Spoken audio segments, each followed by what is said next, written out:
I was on my way to the meeting about my husband's inheritance. As I slid into the driver's seat, a homeless man stepped out from behind my hedge and whispered, "Don't go. They're going to take everything. Your husband never changed the will." For a second, I thought he was talking to someone else. The morning was cold and bright, the kind that made everything look cleaner than it is. He stood there in a worn army jacket, hair tucked under a knit cap, hands lifted like he didn't want trouble. "Mrs. Carter," he said, using my name. "Please, listen." My keys were in the ignition. The engine coughed once, then held a low idle. "Do I know you?" I asked through the open door. He shook his head. "Name's Cal. I worked for your husband. Years ago. He told me if anything ever happened, I should find you first. People say strange things when you have money on the table and grief in your chest." I studied him. Cheeks wind-burned, eyes gray and alert. Not drunk, not high, scared. "My meeting is in 20 minutes, I said. "At Whitaker and Rhodes." He nodded like he already knew. "Your brother-in-law will be there. So will 2 partners. They'll hand you a family agreement and tell you it's a formality. It isn't." A chill crawled across my arms under my coat. "How would you know that?" He reached into his jacket slowly and pulled out a small plastic bag.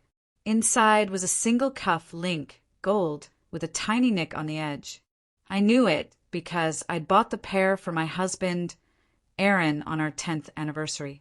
He lost one last spring and came home cursing the sidewalk. I kept the other in my jewelry box, alone. "Where did you get that?" I asked. "From Aaron," he said, 2 weeks before he died. My breath hitched. "He died 3 months ago." Cal swallowed. "He gave it to me when he left our job site. Said if anything went wrong and I couldn't reach him, I should show this to you, so you'd know I wasn't crazy." My phone buzzed with a calendar alert. Inheritance review, 9:30 a.m. I could picture the conference room already. The long table, the glasses of water, Evan, my husband's younger brother, leaning back like he owned the air. "Say what you came to say," I told Cal. "Aaron found something," he said, "in his father's old partnership filings. A clause. It locks control with the spouse unless 3 signatures release it. Yours, his, and the founding partners. He never signed a release. If they get you to sign today, they can move assets before probate is final." I stared at him. "You're telling me my husband's own family is going to trick me into releasing his company?" "I'm telling you, they've prepared a paper that sounds kind and clean." His voice was steady. "They'll call it stability for the firm and honoring Aaron's vision. The wording is narrow. Once you sign, the banks follow them." He looked past me at the neat street, the trimmed hedges, the life I'd tried to hold together since Aaron's heart failed on a morning run. "I know how this sounds," he said, "but I need you to be careful. Before we continue, please subscribe to the channel and write in the comments which country you're watching this video from. Enjoy the story." I shut off the engine. "If this is real, why come now?" "Because they called me last night," he said. "A man from the firm. Asked if I still had copies of site logs from the Kiesler project. Said there were discrepancies I should forget. Offered cash." Cal's jaw flexed. "I kept things. Not to sell. To prove what happened if anyone asked." "What happened?" "Aaron stopped to pay out. Someone tried to push an invoice through a shell vendor. He flagged it. After that, he asked me to pull every receipt, every subcontractor file, and scan them for a drive. He said if anything happened before the board meeting, I should wait for you." Cal reached into his jacket again. He held out a small black thumb drive, taped at the edges. He said you'd know where to take it. My hands didn't reach for it. They were flat on my knees, steady because the rest of me wasn't. "Why are you like this?" I asked and felt the shame of the words as they left my mouth. "Homeless." He didn't flinch. "Laid off. 2 winters back. Then my mom got sick. Then the rent. Then the rest." He lifted one shoulder. I sleep at St. Anne's when the weather breaks. I took the drive. It was warm from his pocket. If this is some kind of con. It isn't, he said. And if you walk into that room with nothing, they win. The clock on my dash turned to 9:13. I was 13 minutes from the moment I thought would end the worst part of this year. Instead, it felt like the beginning of something darker. Come with me, I said before I could rethink it. He shook his head. They won't let me pass the lobby. He looked down at his jacket, his boots, everything people decide from across a room. But I can wait nearby. Where? He smiled without showing teeth. Across from their parking garage. There's a bench. I slipped the drive into my coat pocket and zipped it shut. If I don't come out in an hour, call this number. I wrote the name of a reporter Aaron respected, a woman who'd written about city contracts. Tell her you have documents tied to Carter Urban. Cal folded the paper and tucked it into his cap. Be careful, Mrs. Carter. I started the car again. I will. As I pulled away, he lifted a hand in a small salute. In the mirror, he looked thin and breakable against the clean morning. But what he had given me felt heavy enough to shift a room. I turned onto Maple and headed toward downtown, the skyline drawing tight lines against the sky. My phone buzzed again. Evan, running early. Can you sign first so we can get to the board call? A second later, a new message from the firm. We've prepared a simple consent, standard practice. My fingers tightened on the wheel. Consent. Simple. Standard. Words that sound safe until you read the fine print. I drove faster, not to arrive on time, to arrive awake. The law firm sat on the corner of Jefferson and Fifth, its glass doors reflecting the gray sky. I parked in the garage across the street, the thumb drive burning like a live ember in my pocket. As I crossed into the lobby, I thought of Cal on the bench outside, a man invisible to most, yet somehow the only one telling me the truth. Inside, the air smelled of leather and polish. A receptionist smiled and said, Mrs. Carter? They're waiting for you in conference room C. They, my husband's brother, 2 partners from Whitaker and Rhodes, men who smiled like sharks. When I entered, Evan rose first, arms open. You made it, he said warmly, his voice smooth as butter. He looked too polished for grief. Blue tie, silver cuff links glinting beneath the lights. My husband's cuff links had been simpler, heavier. Of course, I replied, forcing calm. The partners shook my hand. One, Mr. Rhodes himself, slid a folder toward me. This is the family consent, he said. Very straightforward. Just ensure the company keeps running smoothly until probate is finalized. We'll need your signature at the bottom. I sat down, folding my hands in my lap to keep them steady. And what exactly does it say? Evan smiled as though speaking to a child. It's just a formality. Standard language. But I remembered Cal's warning. They'll call it standard. They'll call it stability. Don't sign. I opened the folder. The first page was full of dense paragraphs, legal phrases that could mean anything or anything. My eyes locked on one section. By signing, the undersigned agrees to grant all authority of management, financial decision-making, and distribution rights to the acting board of Carter Urban Development. Distribution rights. That phrase alone set off alarms. I looked up. This gives the board full authority over Aaron's share.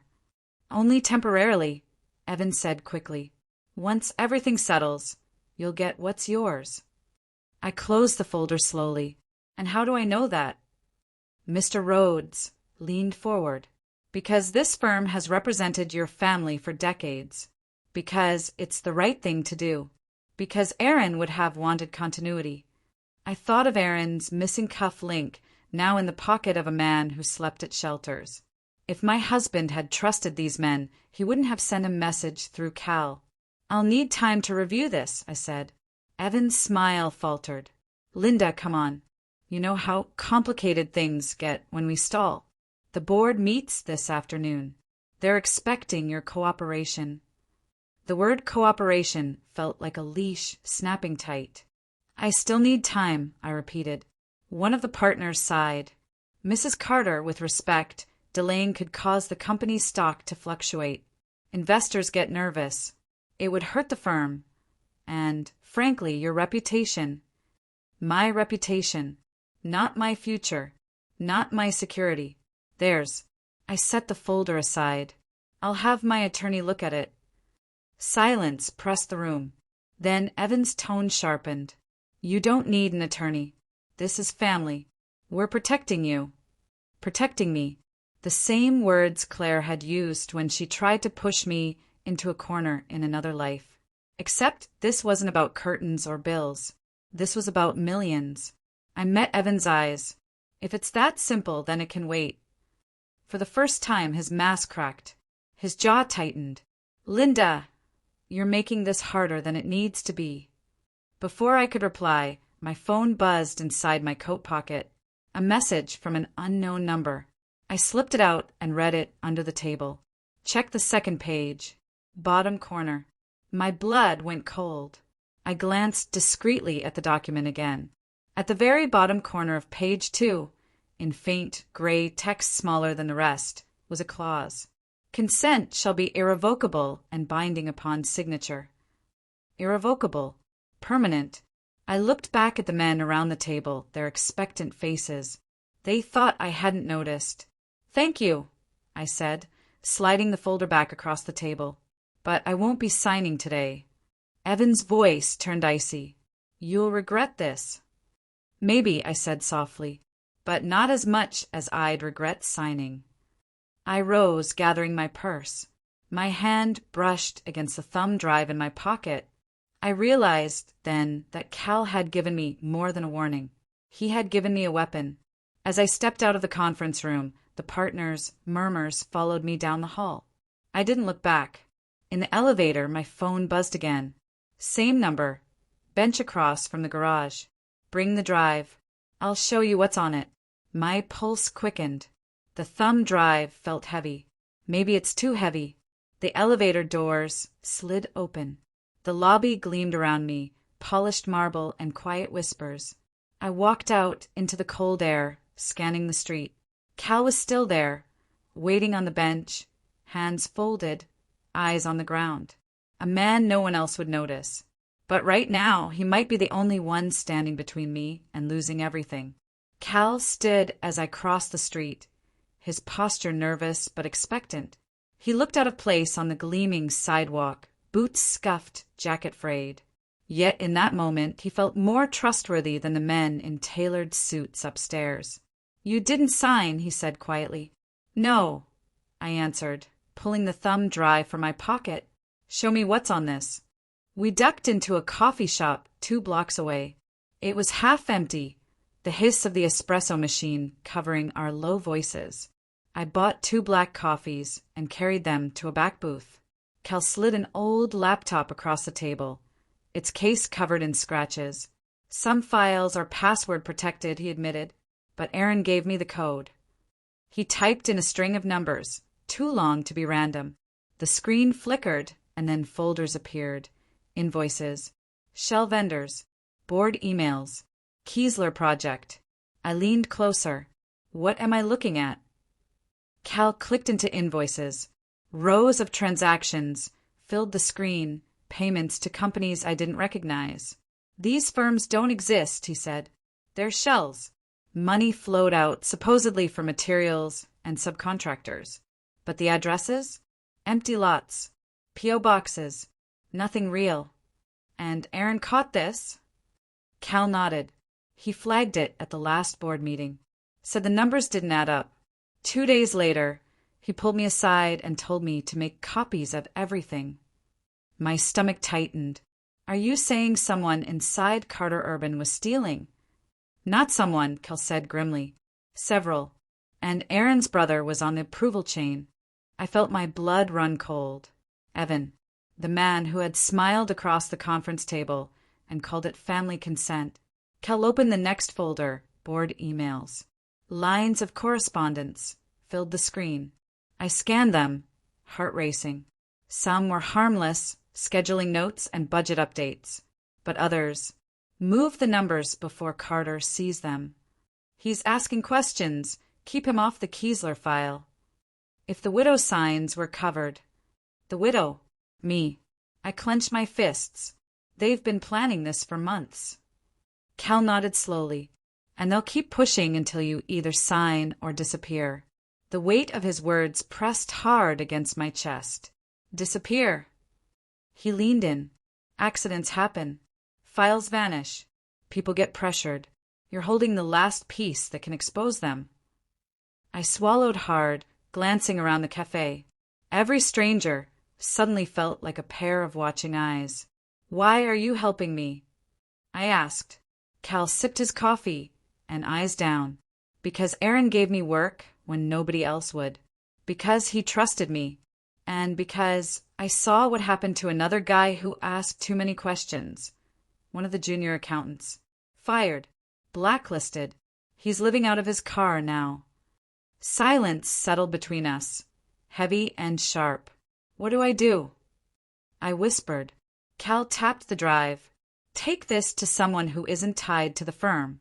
Police won't move fast, too many connections. But a journalist? They'll dig. I thought of the reporter's name I had scribbled on paper earlier. A woman Aaron respected. Maybe she was the only one who could shine a light on this before it vanished into the shadows. As we sat there, my phone buzzed again. A new message from Evan. We need to resolve this today. Call me. Seconds later, another. Family first, Linda. Don't make this ugly. I turned the screen toward Cal. They know I didn't sign. Then they'll double down, he said. I tucked the phone away. My pulse hammered. If this is true, I can't just walk back in that office tomorrow like nothing's wrong. You shouldn't, he said flatly. They'll only corner you harder. I looked down at the laptop at the folders full of numbers and names that painted a picture of theft hiding in plain sight. My husband had tried to stop it, and now it was up to me. But a thought gnawed at the back of my mind. If Aaron had found this, had spoken up, could this be why he never came home from that morning run? Could his death have been more than fate? I closed the laptop. I need air. We stepped back outside. The late afternoon sun cast long shadows down the street. People bustled past us, unaware that in my pocket I carried proof of betrayal, fraud, and maybe worse. Cal touched my arm gently. They won't stop, Mrs. Carter. Not until you stop them first. His words echoed as I watched the city move around me. For the first time since Aaron's death, grief gave way to something sharper resolve. I gripped the thumb, drive tighter. The fight for my husband's inheritance wasn't about money anymore. It was about survival. That night I couldn't sleep. Every creak of the house sounded louder. Every shadow in the hallway stretched too long. The thumb drive was in the fireproof box in my bedroom closet, locked away, but it felt as if it hummed through the walls, daring someone to come for it. At 11:37 p.m., my phone lit up on the nightstand. A call from a blocked number. I let it ring out, but a voicemail appeared seconds later. Linda, this isn't the way. You don't know what you're doing. Just sign the papers, and this can all be over. Family first. Evan's voice, calm but cold. I sat in bed until the recording ended, while rising in my throat. They weren't even pretending anymore. The next morning, I drove to Harris, the lawyer who had helped Aaron with routine matters years ago. He was older now, with white hair and glasses that magnified his eyes, but his grip was steady as ever. I slid the thumb drive across his desk. Check this, I said, and tell me if I'm imagining things. He plugged it in. As the files opened, his brows furrowed deeper. Finally, he pushed back in his chair. This isn't minor, he said. It's grand-scale fraud. If these emails are authentic, we're talking conspiracy, money laundering, maybe even racketeering. My chest tightened. And Evan. Harris tapped a line in one of the emails. Move the numbers before Carter sees them. The sender, E. Carter. Your brother-in-law is knee-deep, Harris said, and he's trying to rope you into giving consent so no one can contest later. Once you sign, you lose the right to challenge. I felt the blood drain from my face. Then, I can't just sit here. What do I do? Two options, he said. Go to the police or go to the press. But if you go public, brace yourself. These men won't go quietly. When I left Harris's office, the winter air felt sharper. A black SUV idled across the street. As I walked to my car, its tinted window rolled down. Evan leaned out, his smile rehearsed, his eyes hard. Coffee, he asked like we were casual siblings. I shook my head. He tilted his head. You're making this difficult. Lawyers, documents, little meetings with nobodies. You don't need to play detective, Linda. You just need to sign. I opened my car door. I'm not signing anything. His smile slipped. Aaron isn't here anymore. It's just us now. Don't make me choose between protecting the company and protecting you. The words hit me like a slap, a threat wrapped in silk. I drove off without answering, hands trembling on the wheel. In the rearview mirror, the SUV followed for 3 blocks before turning away. By the time I got home, Cal was waiting on my porch. His jacket was zipped to the chin, his breath fogging in the cold. They're circling, he said simply. I nodded. They cornered me today. He studied my face. Did he threaten you? Not directly. My voice cracked. But enough. Cal's jaw tightened. Then you need to move fast. The longer you sit, the more desperate they'll get. I wanted to argue, to insist I had time. But that night, proof of Cal's warning arrived. At 2 a.m., a crash shattered the silence. I bolted upright and ran downstairs. The back kitchen window was smashed, glass glittering on the floor. Nothing was stolen, nothing touched, except one thing.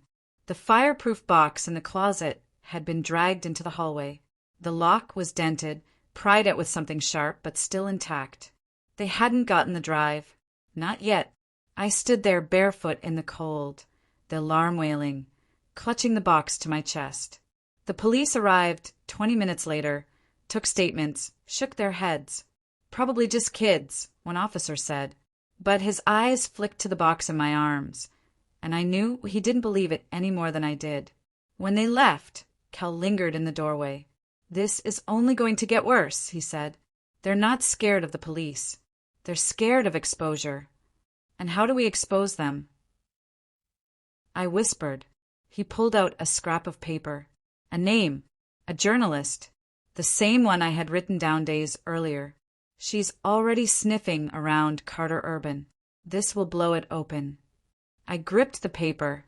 My hands were still shaking, but my resolve was not. I wasn't running anymore. I was going to fight. But the thought burned in my mind as I bolted the door that night. Aaron had seen too much, and he didn't live to tell it. And now I was next on their list.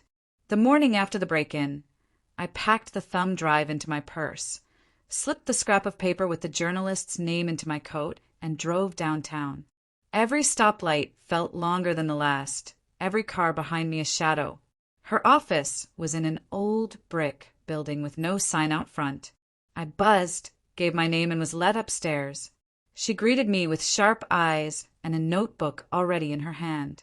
You're Aaron Carter's widow, she said. Not a question. Yes, and I have something you need to see. I slid the thumb drive across her desk. She plugged it in, brows knitting as folder after folder appeared. When she opened the emails, her pen froze above the page. This is huge, she whispered. Shell companies, fake invoices, board members colluding, and Evan Carter right in the middle of it. I nodded. They've been pressuring me to sign away Aaron's share. If I had, I'd have no leverage left. She leaned back, tapping her pen against her notebook. If this goes public, it won't just be a scandal. It'll be federal charges. I swallowed hard. Then we have to move quickly, before they silence me, too. She looked up sharply. Do you think Aaron's death was? I cut her off. I don't know, but I can't ignore the timing anymore. We worked for hours, copying files, drafting timelines, cross-checking invoices against public records. By the time I left her office, the sun was setting and the city lights were flickering on.